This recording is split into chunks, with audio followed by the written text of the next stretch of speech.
Hello and welcome to this educational video. You know, when a person is sick, he or she goes to the hospital. So what happens in the hospital is two things. One is there is diagnosis of that particular person's problem. Second one is treatment. So what happens during diagnosis? So there is physical examination of the patient by the doctor. So the patient's history will be taken and the doctor will give a clinical diagnosis of the condition of the patient. Next, what happens?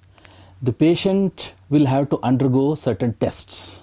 So several tests are being done on patients to understand what kind of disease he is presenting with. So simple test, for example, a blood test.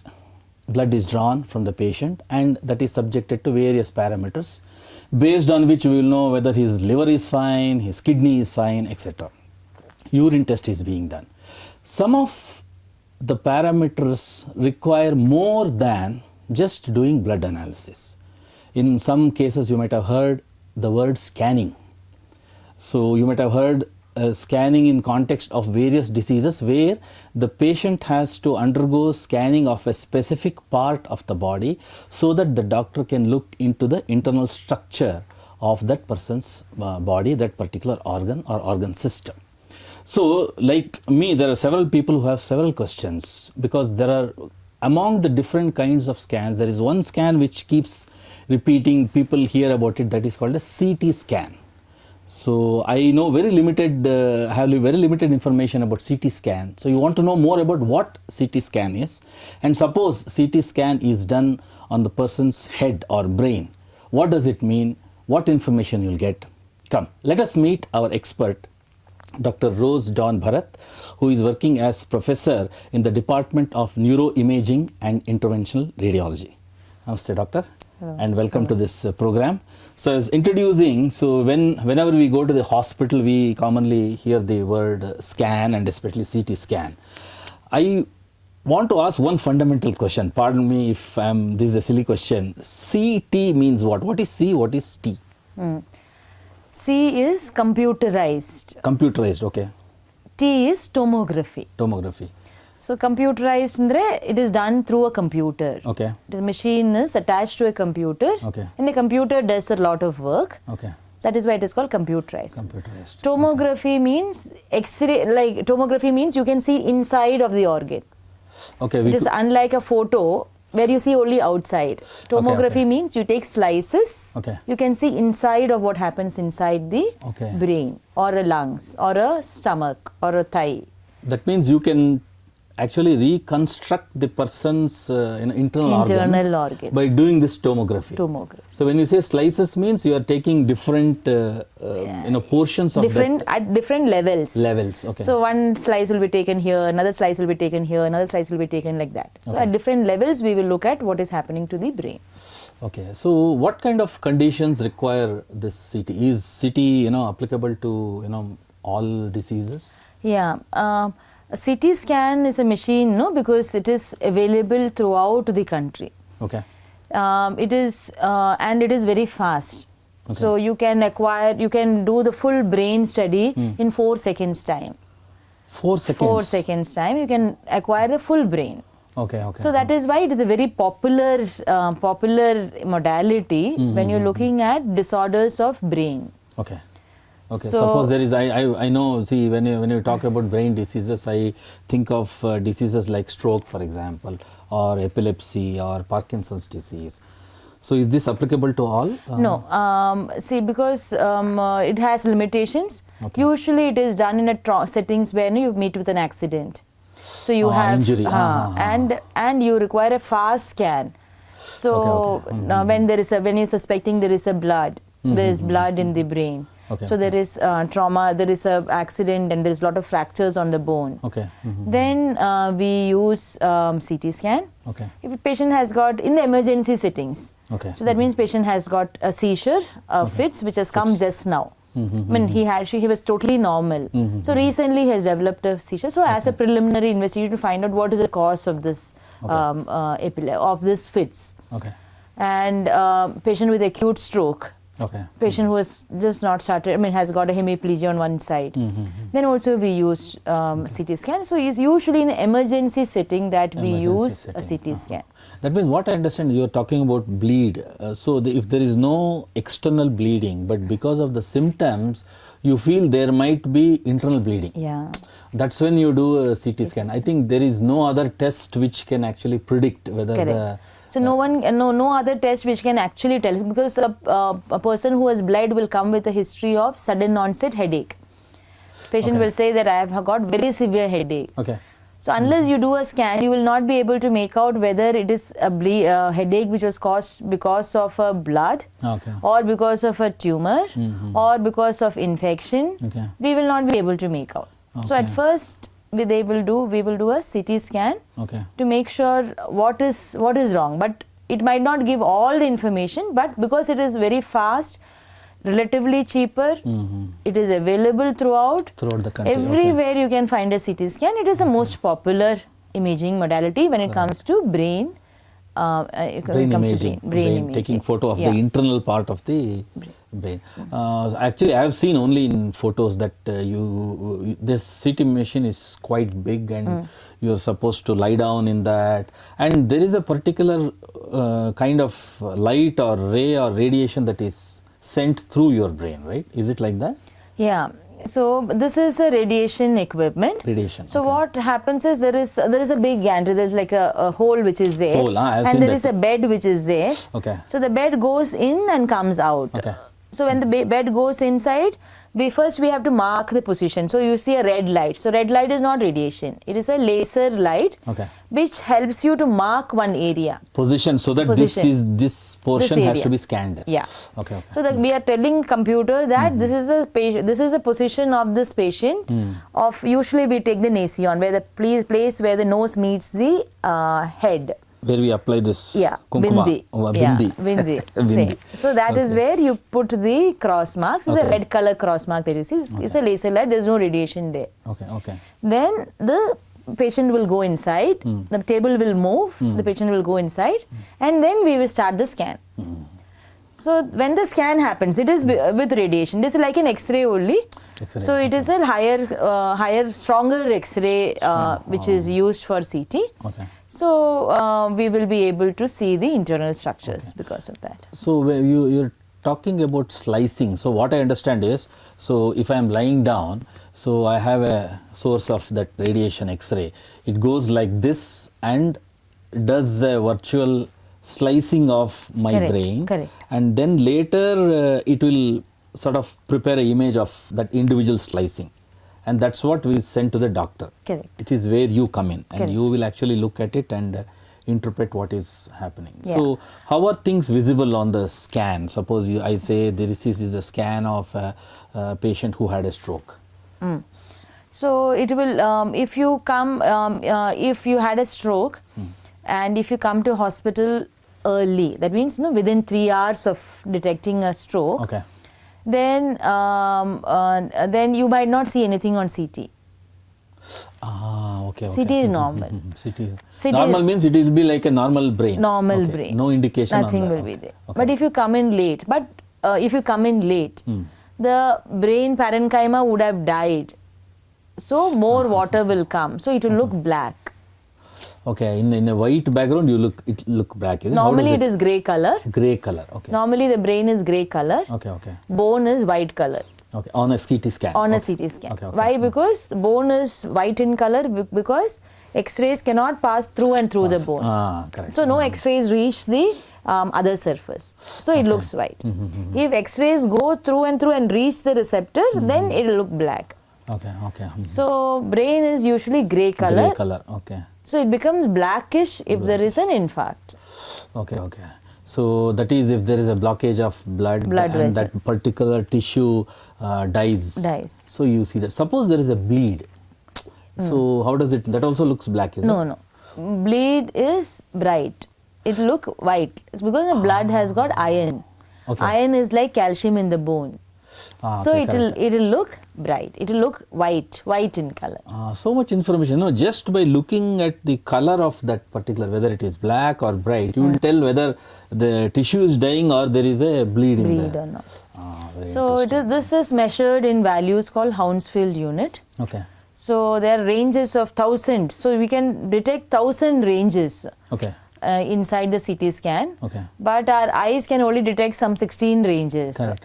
So we make 16 different diseases. We can make out what is fat, what is tumor, what is how does a TB look, tuberculosis, how does a blood look, how does an infarct look. All those, how does a cyst look, parasitic cyst look, all those based on the different shades of grey. Wow, that means you should have a lot of experience, because you told about so many things. For example, if there's a tumor in the brain, there is a tuberculosis of the brain. So many, if there is a cyst also, so this can be clearly differentiated. Just by looking at the brain, you can say okay. And maybe you have to correlate back with the symptoms and say, yes, okay, if that person has come with certain symptoms, so this CT is actually showing the results. So interesting. And one more thing, you're talking about X-ray, but generally for some people, for example, pregnant women, they say you should not expose yourself to X-ray. Is that applicable even to CT scan? Even for CT. So if you're pregnant or chances are that you could be pregnant, you should not undergo a CT scan. Okay. But sometimes when it is critical, suppose if you're met with an accident, then your life is more important than this. Baby's, so what we will do is we will cover the baby with the womb with the lead apron. So when you cover, no radiation will not pass through and through. That part will be covered. So it will not, radiation will not go through that, and we take those precautions to do, because sometimes life is more important. Because I've seen, in outside the scanning rooms, if you are pregnant, you should not enter here. You have to inform the technician. Okay. So that means, even if you think you could be pregnant, you should tell, because the early fetus is what gets a maximum effect because of radiation. So that is why many times before writing a request for CT, they will think twice. Like diseases like Parkinson's disease or chronic diseases like epilepsy, they will prefer to do an MRI, which is without radiation compared to CT. But in a trauma, in acute settings, when you have to get the information immediately, and a CT scan is available, they do a CT scan. Doctor, one more thing. We are talking about only CT of the head, but I have seen they do CT of the abdomen also and different parts. So but the machine is same. Machine is the same. Technology is same. The all radiation that is same. But I have seen some hospitals, they say no, we do only CT of the head. We will not do CT of the abdomen. Why is that? Machines can do everything. See, now even after the machine, the report, the images comes out, you have to report them. You have to interpret what it is. Like you said, there are 16 different types and you have to, You have to, it depends upon your expertise. So like in NIMHANS, we are expertise in brain, looking at brain. So I will not be that good in looking at what happens in the pelvis or something like that. You need a specialist for that, for example, abdomen. But machine can do everything. The machine can do everything. And then for abdomen and all those, there are different ways of doing. So CT itself we can do by holding the breath, for the holding the breath, or giving contrast in 3 different types and all those things. Contrast is something which we give as a drug. That's what one more question, correct you. I remember seeing that you have to inject something. Sorry, maybe you can explain. So not all the time we have to inject contrast. So sometimes when we have to inject contrast is when we have to look at a tuberculosis. Or if you have to look at a tumor, or we have to look at whether there is a recurrence of disease. That time we will inject contrast. Contrast is something like a drug which is given into the body through an IV line. So that goes to the brain. That goes to everywhere in the body. It goes to the brain also. It stays for maybe 10 minutes. After that, it comes out in the urine. Okay, okay. So we do a scan after giving once before giving contrast, once after giving contrast. So some lesions will become more brighter, more white after to giving increase contrast. the intensity or the to highlight some of the structures. So sometimes tumor and an infarct could look same. So if you give contrast, then tumor will become more brighter, but an infarct will not become bright. Okay, so you first do a regular CT, or Plain you call CT. it plain CT, and then you inject and do a contrast CT, and you compare both. Compare both. Compare both. Okay, okay, it's interesting. And I also seen some scans. I don't know whether it's applicable to CT. You should not wear a metallic thing, and if you have a pacemaker, you should not go inside. Is it applicable to CT? We should not wear metallic things. Why? Because that will cause an artifact on the image in CT. Okay. So you will remove whatever is metallic. Gold also? Gold also has to be removed. Okay. Specs also has to be removed. Okay. No clips should be there. If you're doing the brain. Brain, okay. But if you're doing lungs, then you will have to remove whatever is metallic on your body at that place. No clip should not be there. Okay. Pin should not be there. You should not wear your inner garments. I see. So all those has to be removed if you're doing a chest. Pacemaker is not a contraindication for CT. Okay. But when you're doing an MRI scan, you cannot enter with a pacemaker. Okay, You because cannot. I've seen some people, if they have some orthopedic problem, then they would have had a metallic Screw. thing inserted, screw. So what happens in that case? You can still do. You can still do CT scans, but the scans will have some artifacts on that. So, but it's still done. But it is not dangerous It to is the not person. dangerous. It's not Only dangerous. thing is, it will not give a very good result. Not Okay. good. And doctor, these days I have heard of one more thing. I think this is also in the NIMHANS. What is a PET CT? How is it different from PET CT? I was thinking, I think they are doing CT scans on pet animals. It's not so. No. Okay, so that means like CT, PET also means something. No? Oh, what is this? So PET is positron emission tomography. Like one CT scan is a computerized tomography. Okay. This is positron emission tomography, where instead of contrast, which I said, we will be injecting a radiopharmaceutical. Okay. So that will emit positrons after going inside the brain. Okay. So then the positron is collected, the CT scan is collected, both are put together. So that is what is a PET CT. That means you are injecting something which by itself Will emits emit. some radiation, some light. Correct. Once it goes and lodges itself in the brain, so it will give some signals. Correct. And suppose there is some problem in the structure, so that will be reflected both by that particular compound also plus the CT. CT also. Okay. So, but doctor, is this CT used only for diagnosis or is there any other application for CT? CT is primarily for diagnosis. It's Okay. only for diagnosis. Sometimes we use the guidance of the CT to do biopsy. Suppose there is a lesion in your spine or brain. Okay. We use a CT scan, so we know that okay, in the brain this is a place where the lesion is seen. So we use put a needle Okay. through the Got CT it. scan. Looking at that image, you'll be able to locate that where particular it is and put a needle. So this is used for guidance, navigation. guidance. Okay. Suppose you have to take a particular piece of tissue. Okay. Then there are others like if you want to look at the blood vessels which go to the brain. So we do a CT angiogram. CT angiogram. Just like I think they do it for the heart also. Heart Angiogram also. I know only on the context of heart. So they do it from the brain also. Brain also. And you require a CT for that also. We can do a CT angiogram also. Okay. So we will be injecting same contrast, but unlike brain, we will be scanning it while injecting contrast. the brain person is actually in the CT machine. In the CT machine, that time we will be injecting contrast. So the vessels, even before it reaches the brain, while the contrast is going through the blood vessel into the brain, we will do the scan. So this is just to find out how the blood is vessels flowing into the brain. in the brain. Suppose there is a block, or is it like that? Yeah. Okay. Very interesting.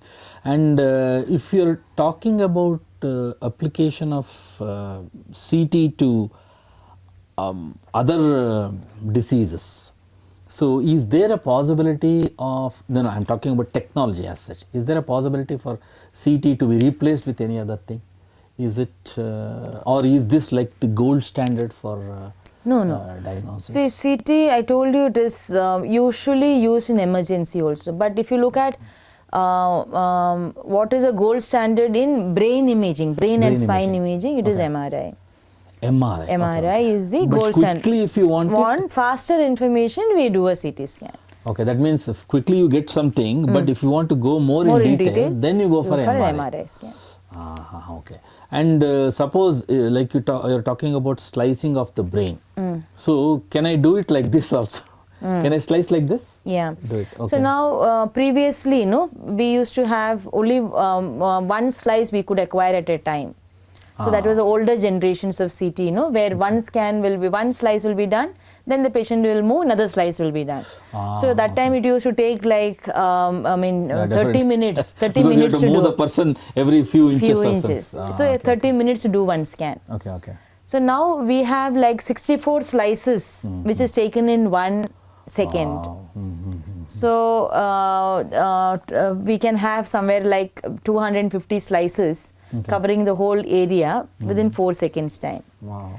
So this is called a volumetric acquisition. We are acquiring not in 2D, we are acquiring in 3D. Okay.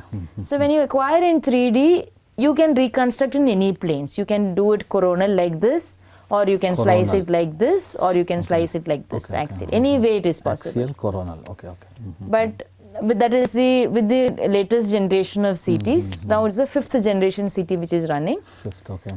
The 1st generation CTs, if you want to take a slice like this, you have to lie down like that. You have to extend your head and lie down. So that is very cumbersome. So now we can do, patient will not know anything, they will just lie down. Okay. So we can do a 3D reconstruction. So we can take in any plane that we want. But from what you are saying, I think if the 5th generation means, that means the technology is expanding day by day. So do you think there is more scope for advancement, more avenues where this can be improved? So now there is something called CT perfusion. CT perfusion, where which is there in some centers, where we look at how much in the tumor, how much of blood is flowing into the tumor. So based on that, we can say that this tumor is a high-grade tumor or a low-grade tumor. I see. So that is one application, which is there. Other one is like CT can be used for densitometry to look at how much calcium is there in your bones. Okay. So, so it's called CT densitometry. For in women, I think it goes osteoporosis, down. Osteoporosis, and there is the bones become brittle and weak. So you can measure. You can measure the amount of calcium which is there. So we have spoken a lot about the technology, how it is applicable. But do you think there is something, of course, apart from its limitations in terms of resolution, is there any other limitation that you feel needs to be corrected for CT? I mean, or is it like something, it's a foolproof system which can be used for a long time? Is it like that? Or? No, it is not going to be a technology which is going to be outdated. Okay. So it will, it has its value, but it is not the best. It is has best. Okay. So now the issue is now the other technique which is coming is artificial intelligence. So people are trying to make it faster. Faster than 4 seconds. Faster than 4 seconds. 4 seconds. Okay. So X-ray, you can take within 1 click. So it becomes important when you're looking at moving organs. For brain, it is not a problem. When you have to image the heart which is pumping. So then you have to make it faster, much faster than 4 seconds. I think that is, those features are not there right now. Okay. But I think there is always scope for advancement with the latest technology. Okay. Excellent. I think in summary, I have learned a lot about why and when do we use the CT and what is the technology. So in 2 sentences, maybe if you want to summarize and give a message to the public as to the do's and don'ts of CT, if you can speak into the camera. And so CT scan is a very, CT scan is usually done when in an emergency situation. Correct. So and there is no harm in doing the CT scan. That's important. Except that there is a radiation which is there, which might be critical for small babies or patients who are pregnant. So only precaution is that we have to take precautions. So we have to tell small children or pregnant women has to tell the radiographer or the person who is doing that the chances that I could be pregnant. Otherwise, there is nothing to worry in doing a CT scan. And then it is I mean, you get a lot of information out of this CT scan, and which is useful for managing your disease. Management of the disease. Thank you, Dr. Rose, for Thank you, giving sir. all the information. Thank you. Namaste. Thank you.